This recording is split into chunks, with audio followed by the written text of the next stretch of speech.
যান্ত্রিক শহরের ব্যস্ত জীবনের কিছু সরলতা আছে, যেটা উপলব্ধি করতে পারলে হয়তো জীবন সুন্দর। এই যেমন ধরেন, পথের ধারে বসে পিঠা খাওয়া, টঙের দোকানে দাঁড়িয়ে প্রিয় মানুষটার সাথে চা খেতে খেতে এক বিকেল পার করে দেওয়া।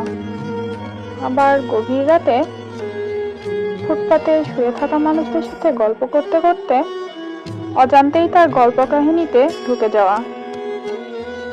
ইট পাথরে গড়া চার দেয়ালের মাঝ থেকে আমরা হয়তো এই পল্লীতে পৌঁছাতে পারি না, তাই এই সরলতম মুহূর্তগুলো উপভোগ করা হয়ে ওঠে না।